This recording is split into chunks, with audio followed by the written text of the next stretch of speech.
I know why they had me speak right after lunch when everybody's nodding off. I'm the sort of loud, brash, token, annoying American that had to, what is it that, was it the late tragic Robin Williams who once humorously said, Canada's the great quiet loft above the loud party? Sometimes I have to get away from the loud party and come to the quiet loft, and I'm glad to be here. I feel very privileged to be identified with these guys down here and some of you out there, the Ezra Institute. In fact, I was thinking, I'm not sure if there are any Christian ministries, educational foundations more programmatically aligned with CCL, which is the organization I lead, than the Ezra Institute. In fact, Dr. Boot was in California 2 weeks ago speaking at our symposium in the San Francisco area, and it was great for him to be there, and he was just as outstanding there as he was this morning. You may want to turn that down because I can get really loud. Is that okay? Even in Canada, am I allowed to be a little loud sometimes? Okay. Let me know if I'm getting too loud, and I'll tone down like the Canadians and be real nice and polite.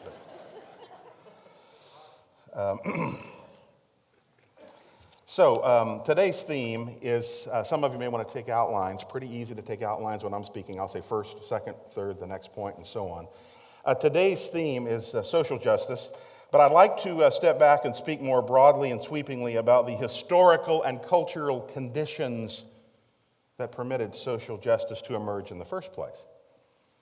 I'm devoting my life to CCL, to a new iteration of Christian culture, and I've spent a lot of time investigating the development and the demise of Christian culture and world history, particularly, of course, in the West. What we nowadays term social justice has been articulated so well this morning is a large and poisonous fruit of the demise of Christian culture. And we won't understand why social justice emerged until we understand why Christian culture evaporated. I'm not offering today any genealogy of either Christian culture or social justice, but I do want to follow a sort of historical arc. That arc spans the creation of the universe right down to our present day, and all within 2 hours. Isn't it amazing? In this first talk, I'll address the roots and reign of Christian culture. By that I mean I'll discuss its origin, as well as its prominence in our society, Western society. In the second talk, I'll deal with its ruin and restoration, how we lost Christian culture and what we can do to recover it. And along the way, I'll show how Christian culture relates to social justice. What should be our starting point when considering Christian culture? The answer is actually pretty simple. It's right here in the beginning, creation. Constantine and the gradually Christianized Roman Empire come to mind, right, when we think about the origins of Christian culture, to an extent rightly so. But the real roots of Christian culture, like the roots of everything else God is doing in the world, are found in creation. Now, we as evangelicals are known as redemption people. We love the cross. We relish the resurrection. That's just as it should be. But all too often we have a reputation of downplaying or even circumventing creation. As Gordon Spikeman once said, we're too quick to get to the cross. Now that charge has a ring of sacrilege to it, but actually it's quite true.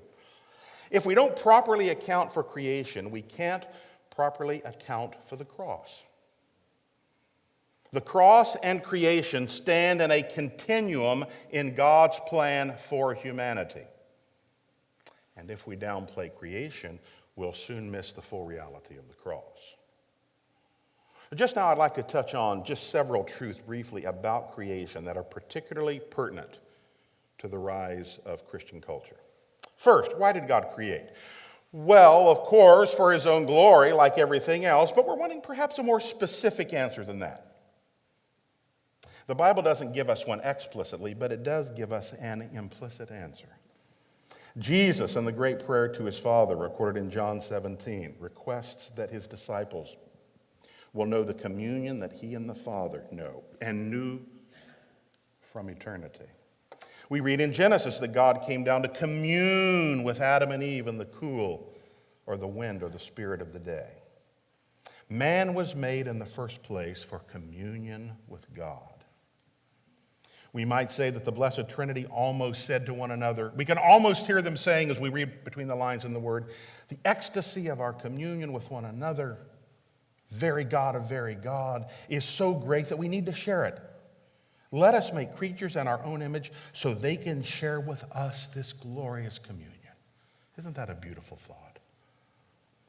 Man, therefore, isn't simply created for society. He was created within the context of an already flourishing divine society. Man was created to share in the Trinitarian communion of God Almighty, as a creature, of course, but nonetheless in that communion.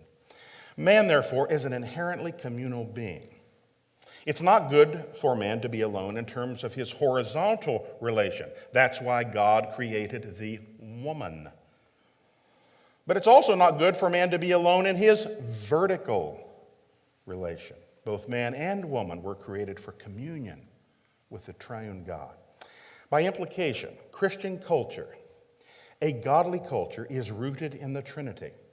Listen carefully to this. Christian culture is a creaturely extension of Trinitarian culture.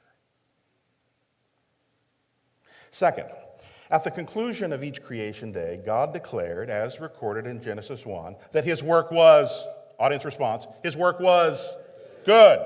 At the conclusion of the sixth day, he pronounced everything that he made, and it was very good. Creation is inherently good.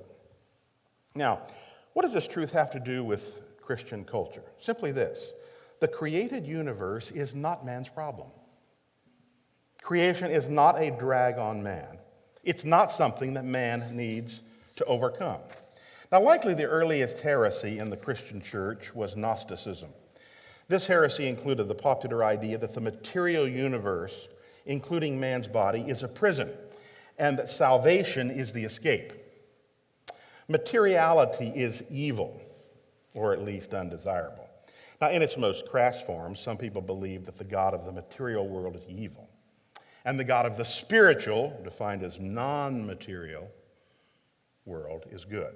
Salvation, then, is salvation from creation.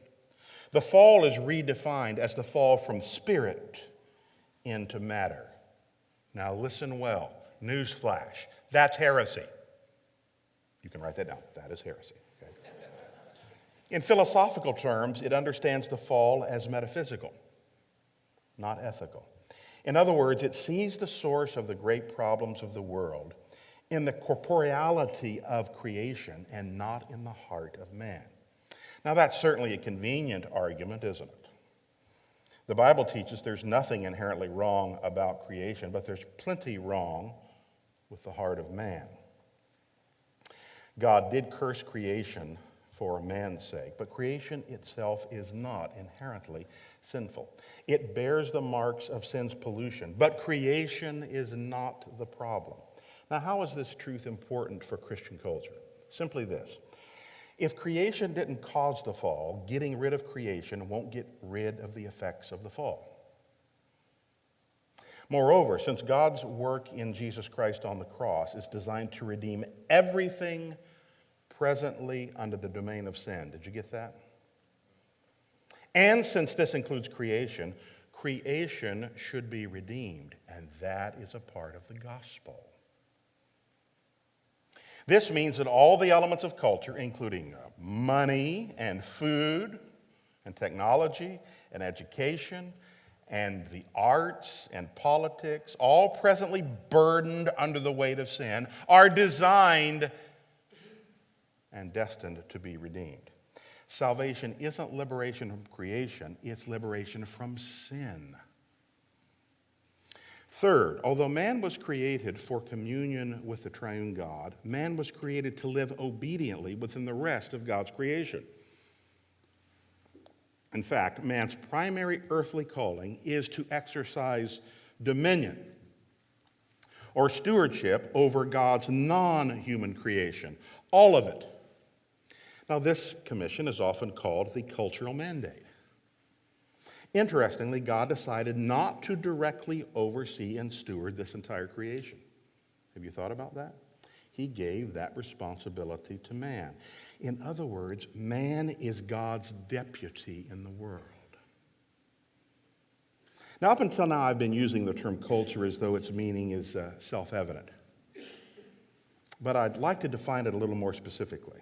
Indeed, before we address Christian culture, we need to understand what culture is, right?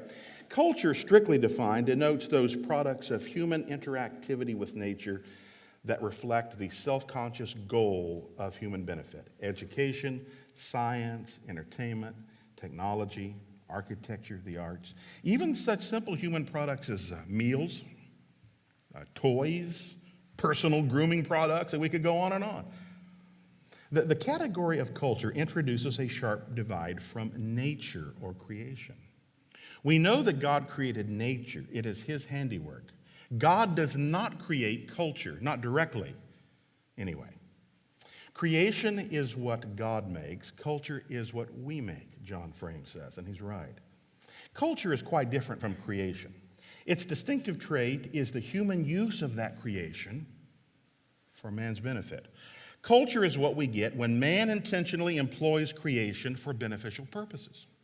A tomato is not an aspect of culture, but pizza is.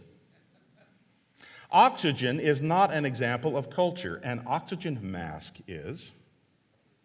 The historic King David is not defined as culture, but Michelangelo's famous sculpture, King David, is culture. Creation plus man's beneficial interaction with it equals culture. Now, as we walk in this world, we constantly encounter, and almost always simultaneously, both nature and culture.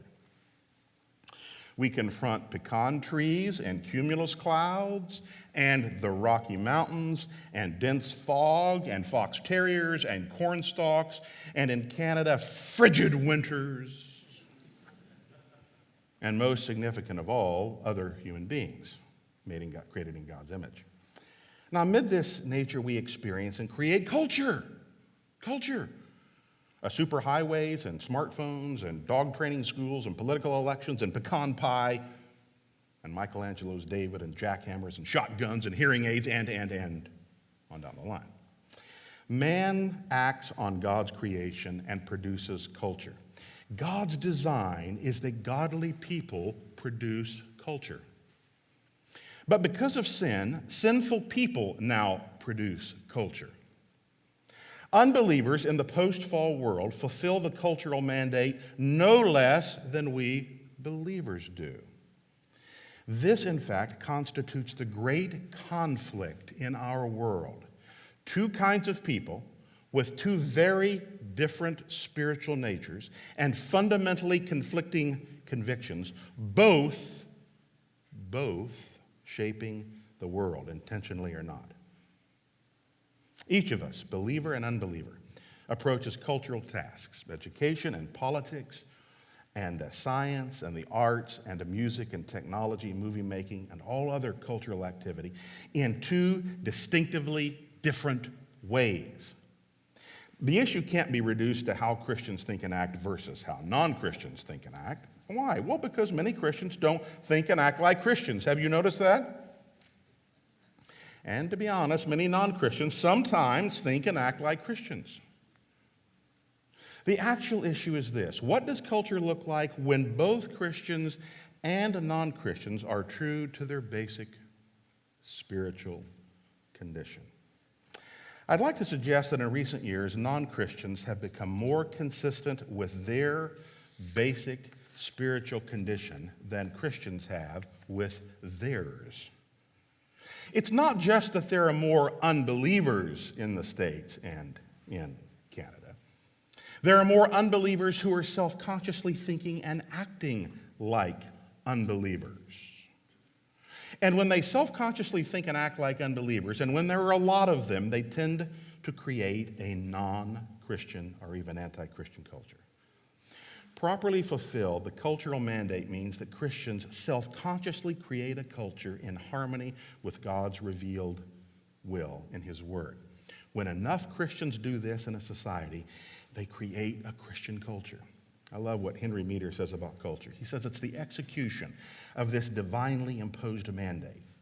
In his cultural task, man is to take the raw materials of this universe, nature as I said, and subdue them, make them serve his purpose, and bring them to nobler and higher levels, thus bringing out the possibilities which are hidden in nature. When thus developed, man is to lay his entire cultural product, the whole of creation, at the feet of him who is King of man and of nature, in whose image man and all things are created. Isn't that beautiful? There can be no Christian culture without the successful execution of the cultural mandate.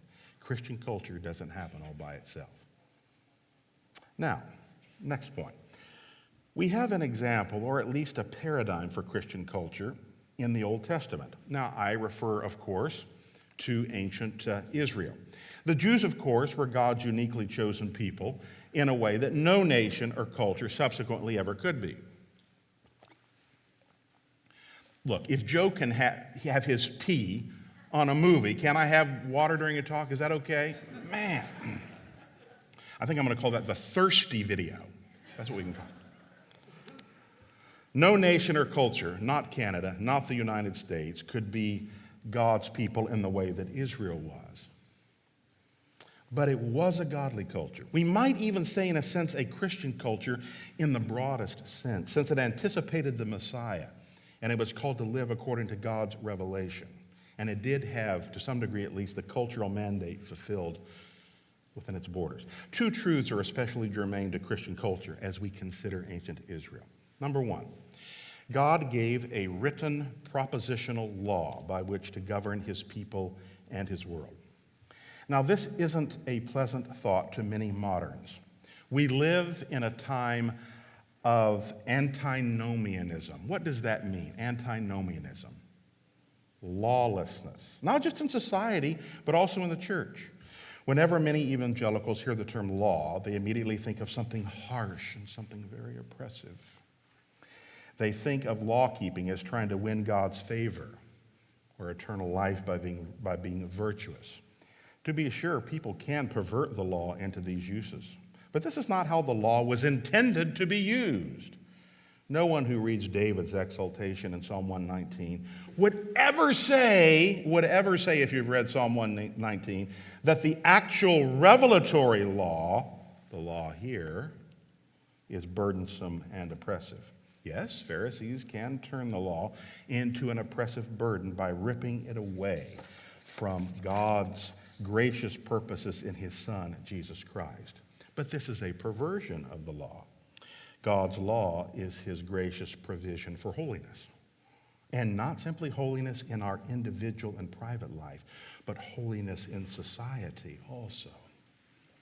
Now, it's just here that we can detect a valuable truth about the idea of social justice, which is our main theme today. This propositional law, and Joe already made this point, is God's standard of justice, which is essentially a synonym for righteousness. According to 1 John 3:4, sin is a violation of God's law. Therefore, to act justly is to act in the right, to treat other people rightly and not wrongly. These categories of rightness and wrongness, of justice versus injustice, imply a standard. That is precisely what God's written law is intended to be, a standard of justice. It's not simply a just standard of vertical righteousness, that is how we're to live in relation to God, but also his standard for horizontal righteousness, how we're to live among our fellow human beings and in all of God's creation. God's standard of justice is not subjective and arbitrary. It's revealed in his word. Now, this fact leads to a second truth. God's law is wide-ranging. It's designed, as I said, for our horizontal relationships with one another and not simply our individual relationship with God. Now, today, many Christians seem to treat the faith as I love this expression from Stephen Perks, as a private devotional hobby. They see the Bible as the textbook for enjoying that hobby. If so, think about it. God sure wasted a lot of ink.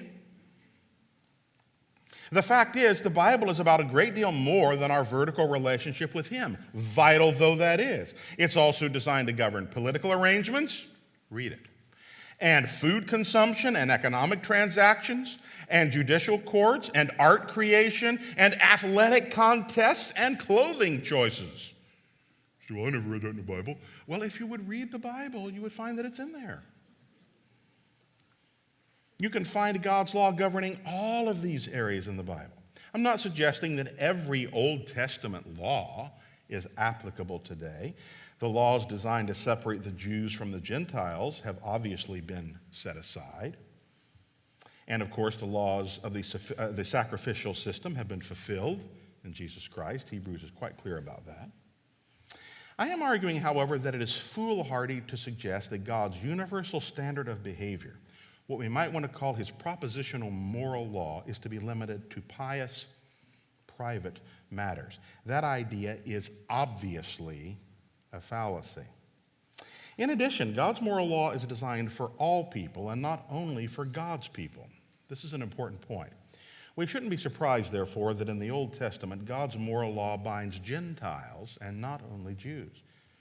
He warns Israel that it was precisely for the Gentiles' violation of his moral law that he expelled the pagans from Canaan. Think about that point.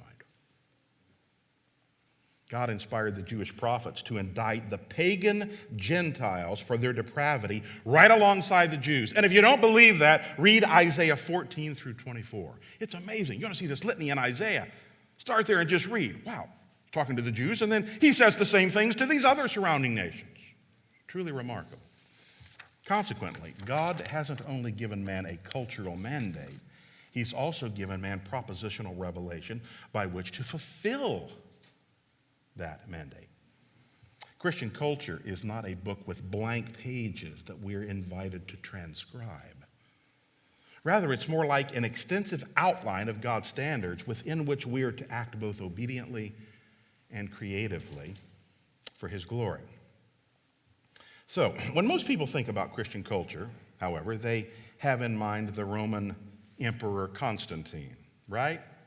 You know the basic story, many of you do, and the night before a battle against Maxentius, Constantine had a dream that he should paint the sign of the cross on the armor and on the helmets of his badly outnumbered army. And they won a smashing victory the next day. And Constantine adopted Christianity as a result, both for himself and for the Roman Empire. In February of 313, he issued the Edict of Milan. This legislation reversed the worst persecution under the reign of Diocletian that the church had ever experienced. Both many Christians and their critics seem not to understand that Constantine didn't forcibly establish Christianity. The Edict of Milan restored the positions and the money and the land to the Christians that had been expropriated by earlier emperors. This edict legislated religious toleration. The Edict of Milan gave religious freedom to everybody, including pagans, not just Christians. Might not have known that, right? Listening to secularists talk about Constantine. Constantine was possibly a political tyrant, but he didn't employ Christianity as a tool of this tyranny. Christian culture began not as a result of political imposition, but as a result of religious liberty. What a thought! Christian culture, as we move down afterwards, subsequently, gradually developed both in the East, in Byzantium, and in the West, Rome, as a result of religious liberty. Christians had already developed a nearly parallel society and culture. When, therefore, they were granted religious liberty, they weren't at a loss about what to do. Let me put this another way. Christian culture began in Christian families and churches, and during Constantine's reign and afterwards, they expanded that culture to a wider society. They already had a Christian culture in miniature. In the East, this Christian culture lasted 1,000 years. Wow. Until the Islamic sack of Constantinople in 1453. In the West, it lasted until the European Enlightenment, the 18th century. Christian culture was so influential that you simply cannot understand Western culture, or for that matter, Near Eastern culture, including Russia, without understanding something about Christian culture. The topic of medieval Christian culture is just massive, but I want to make two observations particularly applicable to us today. First, Western Christendom broke with the pagan practice of the monopolistic political community. There was nothing like separation of church and state in the ancient pagan world. All of the ancient empires from Egypt to Rome saw the state as encompassing all of life. Now, what Christian culture did was to insert another and a competitive authority into that mix. That authority was the church, and as a result, the Christian family. In fact, as time went on, the state often grew gradually weaker, while the church of Rome grew stronger. The church was an international community united under the papacy. But oftentimes the various states, particularly in Europe, were small and weak and remote and isolated. The church had much more power than the state usually did. Boy, that's a reversal, isn't it? Now, of course, there were big conflicts between medieval kings and the papacy. These conflicts are well known. But these conflicts tended to preserve freedom. They started to foster what we nowadays call civil society. By that I mean voluntary private institutions and associations inserted between the individual and the state that compete with the state for our allegiance, like the family, the church, clubs, business associations. Civil society makes sure the state doesn't have a monopoly on citizens' loyalty. The origins of civil society are in medieval Christian culture. Christian culture always and everywhere breaks a political monopoly. And that's why statists hate it. That's why they hate it. It doesn't, of course, Christian culture advocate anarchism. Christian culture does require the state, but it does not allow the state to encompass all of life. This medieval practice of civil society instituted, therefore, a legitimate separation of church and state. Now, perhaps this sounds counterintuitive, since we often hear that the fatal flaw of medieval Christendom was the union of church and state. But this objection has got it all wrong. That's false. Now, this fallacious objection leads to the next important and the second truth. Christian culture supported a separation of church and state, but not a separation of the state from God. These two are very different. It's true that at times the church attempted to commandeer the state, as did Charlemagne starting on Christmas Day in 800.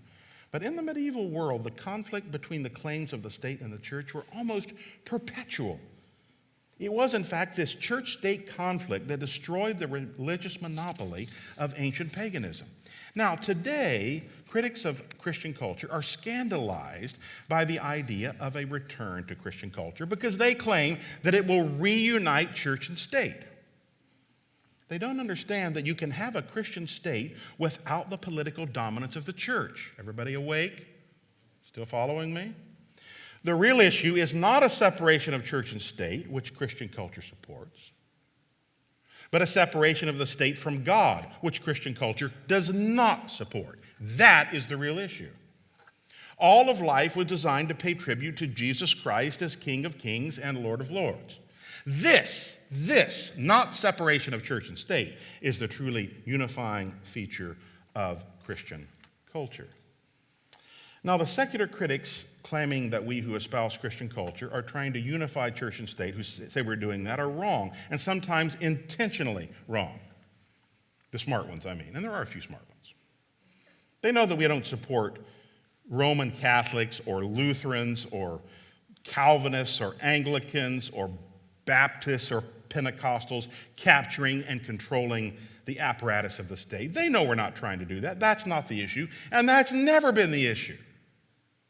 But they do fear, and what they correctly fear, is that Christian culture would mean that God's truth would permeate every aspect of life, including the state.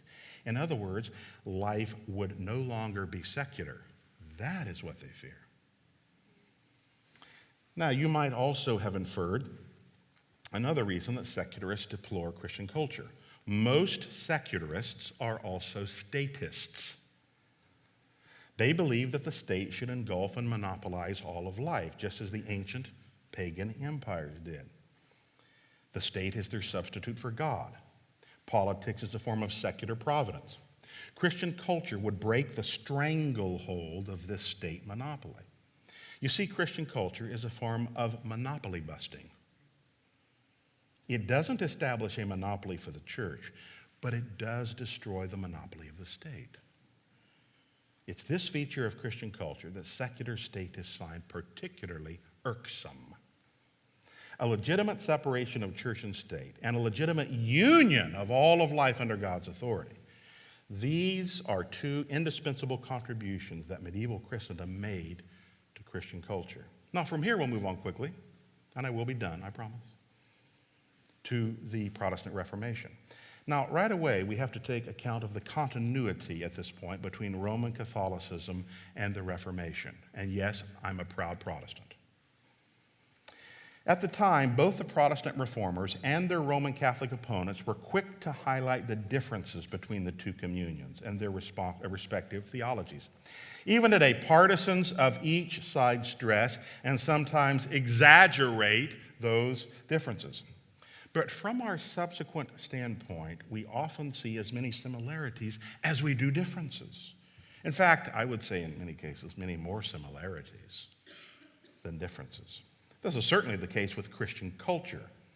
The fact is, the Protestant reformers broke with Rome over ecclesiastical theology, not over Christian culture. I want everyone to understand that. Calvin and Luther and Knox and Zwingli believed in Christian culture just as much as the Pope did. They simply believed that the church within that culture, as well as the Christians within it, would look different than in the Roman Catholic idea. Everybody following me on that? For the reformers to break with Christian culture would have been to completely upend European society. Society itself was Christian down to the deepest roots. You were born into the Christian society, baptized into it, educated within it, attended church within it, got married within it, conducted business within it, submitted to its laws, had friendships and associations within it, and died within it.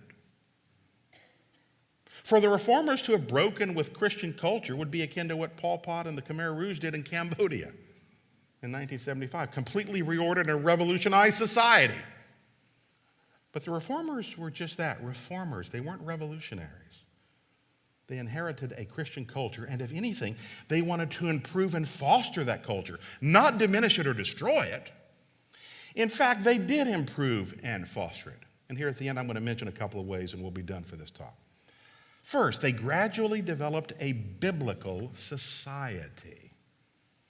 Now, you recall that one of the great points of dispute between the reformers and Rome was over the authority of the Bible. This dispute was not over the Bible's divine inspiration and infallibility. Both Rome and the reformers believed that the Bible was God's inspired and infallible word. They believed this, just as all Christians believed this. But they didn't agree on the Bible's role in relation to other authorities, and particularly church tradition. Rome believed that tradition was a cooperative authority along with the Bible. The Bible is true, but it needs an authoritative interpreter, and that interpreter, of course, is the collective wisdom of the church, the Roman church, of course. The reformers argued that the Bible alone is the final authority, that it's self-authenticating, it's self-interpreting, and that all things, including church tradition, should be judged by the Word of God. In Latin, this is called sola scriptura.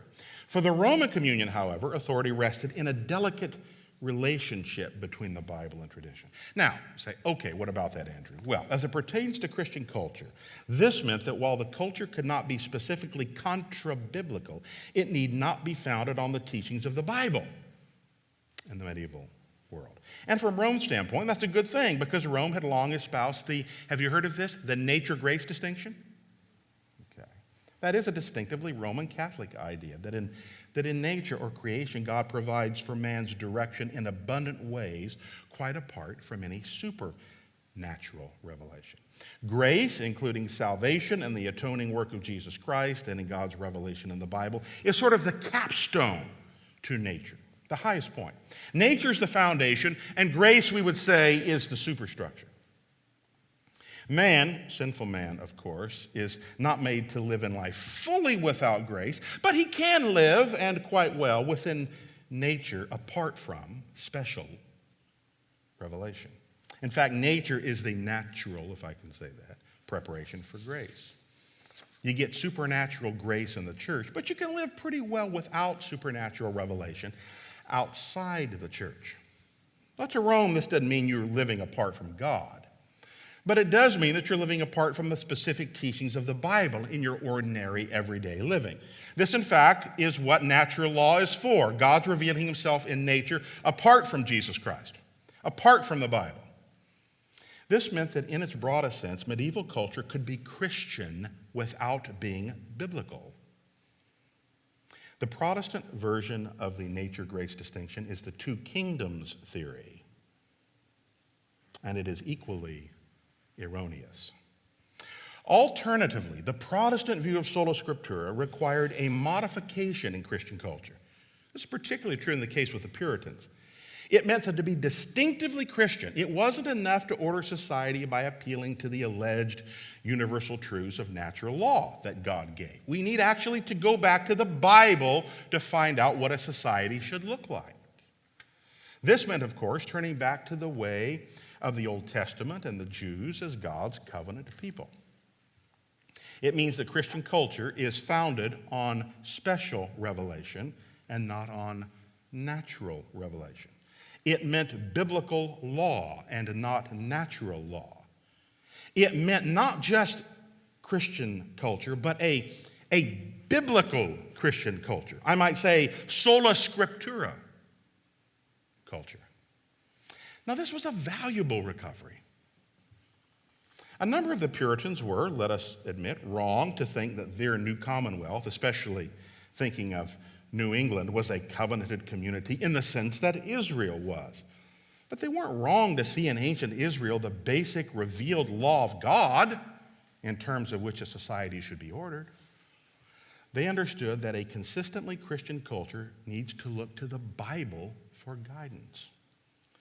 In returning to the Bible, they were returning to God's explicit terms of justice. The natural law premise of Roman Catholic Christian culture allowed them to smuggle in, so to speak, to adopt ancient Roman or other classical ideas of law. Of course, not all of these pagan ideas were wrong, but they did allow justice to be interpreted by standards other than God's specially revealed standards in the Bible. An obvious example of this, by the way, is the just price. You've heard of this, the just price. So deeply ingrained in culture that even many of the Reformers and the Puritans retained it. They didn't understand that the Bible allows what we nowadays term the market to set prices. Products and services have no inherent unchangeable value in the marketplace. The long retention of the just price demonstrates the tenacity of allowing extra biblical ideas to intrude into a society's definition of justice. The consistently biblical definition of justice developed only later in Protestantism. Then there's a second and final unique contribution to Christian culture that the Protestant Reformation made. One of the main criticisms the Reformers leveled at the Roman Catholic Church was its dualistic scheme of spirituality. Sort of a spiritual caste system, we might say. The truly spiritual ones were the priests and others in church leadership, the monks and the nuns sequestered from ordinary life, from the world. And after death, even if you could get to this point, the saints, who were super exalted Christians. The Reformers didn't consider this caste system to be biblical. It introduced artificial distinctions into the Christian church. It created a dualistic spirituality.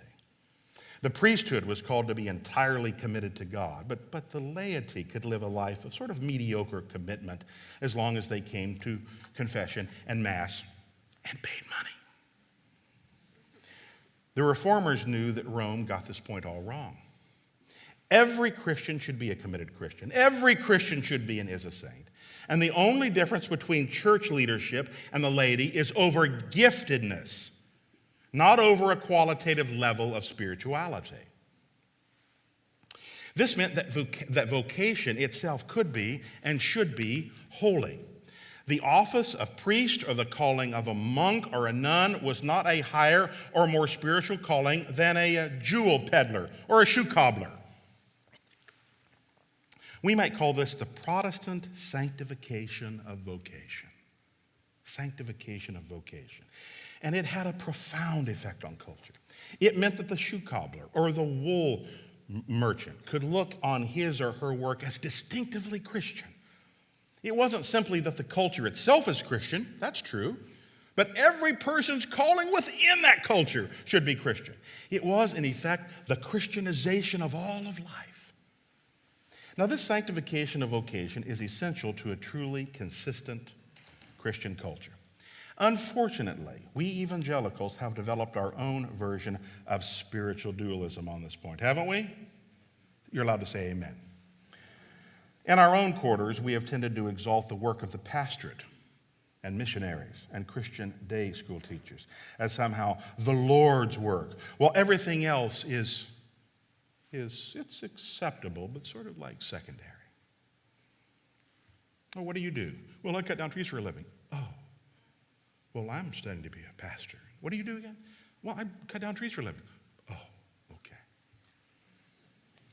If you really wish to serve the Lord without qualification, you must, and I love this expression, surrender your life to the ministry. Oddly, no one ever speaks today of surrendering his life to writing computer code or selling or repairing automobiles or piloting commercial aircraft or making millions of dollars in investing prudently in the stock market. But in biblical terms, if in whether we eat or drink and in whatever we do, we're to do all to the glory of God.